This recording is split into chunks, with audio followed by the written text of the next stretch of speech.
প্রিয় মাতৃভূমির উদ্দেশ্যে রওনা দিলাম। আজ আমি কোথায় যাচ্ছি আপনারা কি কেউ বলতে পারবেন? মেয়েরা তো বিয়ের পরে স্বামীর বাড়িতেই থাকে, তবে বাবার বাড়িতে বেড়াতে যাওয়ার অনুভূতিটা কিন্তু একদমই অন্যরকম। এইটা শুধু একজন বিয়ে হওয়া মেয়েই বুঝতে পারে। তো হ্যালো এভরিওয়ান, আসসালামু আলাইকুম। সবাই কেমন আছেন? আশা করি সবাই ভালো আছেন। আলহামদুলিল্লাহ, আমরাও অনেক ভালো আছি। আজ আমি বেড়াতে যাচ্ছি বাবার বাড়িতে। দেখতে দেখতে অনেক দূর পথ চলে আসলাম এই টোল প্লাজার সামনে। কি আর বলবো গাইস, এইখানে আগে 10 টাকা দিয়ে আমরা পার হতাম, আর এখন পাহারা করার কেউ নেই। যাই হোক গাইস, আজকে আপনাদের সাথে যেতে যেতে মজার একটা কাহিনী শেয়ার করব। এই তো সামনেই দেখতে পাচ্ছেন গড়াই নদীর ব্রিজ, অসম্ভব সুন্দর এই ব্রিজটি। আমরা কিন্তু মাঝে মধ্যে এইখানে দাঁড়িয়ে কিছুটা সময় পার করি। বেশ কিছুটা সময় আমরা পার করে যাই এই সুন্দর ব্রিজের সৌন্দর্য উপভোগ করার জন্য। আমরা প্রায় 150 কিলোমিটার জার্নি করে যাব।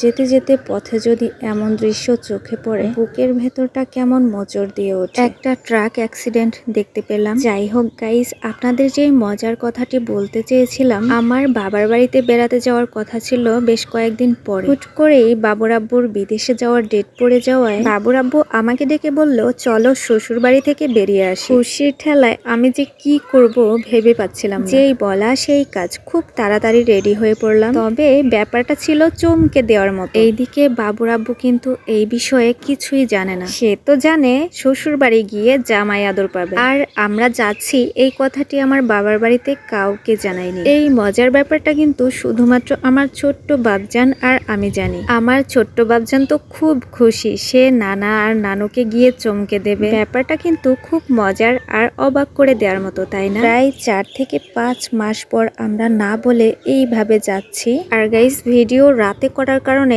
একদমই বোঝা যাচ্ছে না, আপনারা কষ্ট করে একটু বুঝে নেবেন। বাড়ির কাছে চলে আসছি, এই যে লাইট দেখা যাচ্ছে, ওই যে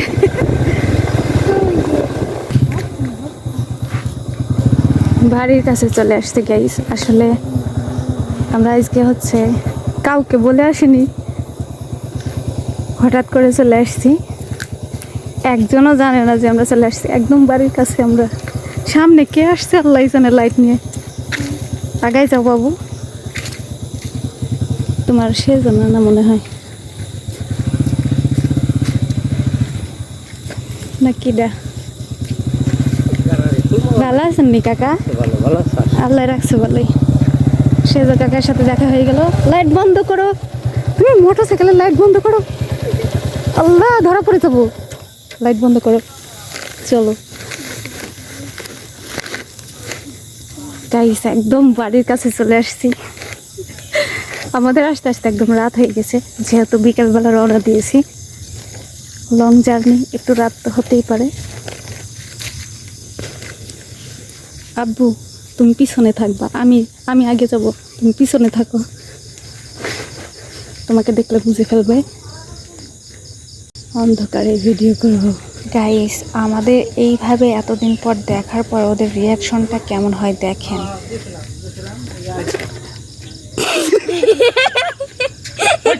গাইজ, কি আর বলবো, আমাদেরকে দেখার পর ওদের সবার এমন রিয়াকশন হয়েছে। আমাদের কথা শুনে আমার বড় ভাই ঘর থেকে একদম দৌড়ে বের হয়ে আসছে। সবাই বিশ্বাসই করতে পারতেছিল না। আর আজ আমি ওদেরকে প্রচুর কল দিয়েছি, আমার আব্বাও আমার সাথে কথা বলেছে, কিন্তু কেউ বুঝতেই পারে নাই যে আমি এই সময়ে এখানে আসবো। যাই হোক গাইজ, সবাই অনেক অনেক অনেক খুশি, কিন্তু বাবুর আব্বুর জামাই আদর পাওয়া হলো না।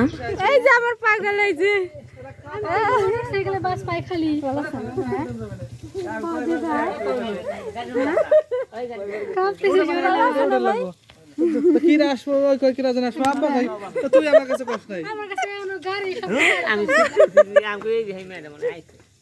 আমি শুধু ওদেরকে বলেছিলাম আমার একটা বান্ধবী আসবে, ওদের জন্য কিছু একটা রান্না করব। যাই হোক গাইস, তারপরেও দেখি আমার ছোট ভাইয়ের বউ কয়েক ধরনের ভাজি করেছে, 2 ধরনের মাছ রান্না করেছে, এর মধ্যে ইলিশ মাছও আছে। সবাইকে অনেক বড় একটা সারপ্রাইজ করে দিলাম। আর গাইস, সবাই অনেক অনেক অনেক বেশি খুশি হয়েছে, এইটাই আমার কাছে অনেক বড় পাওয়া। আর এইদিকে বাবুর আব্বুকে আমার ছোট ভাইয়ের বউ হালকা কিছু নাস্তা করার জন্য প্লেটে কয়েক রকমের জিনিস খেতে দিল। তো গাইস, ভালো থাকবেন, সুস্থ থাকবেন, আল্লাহ হাফেজ, আসসালামু আলাইকুম।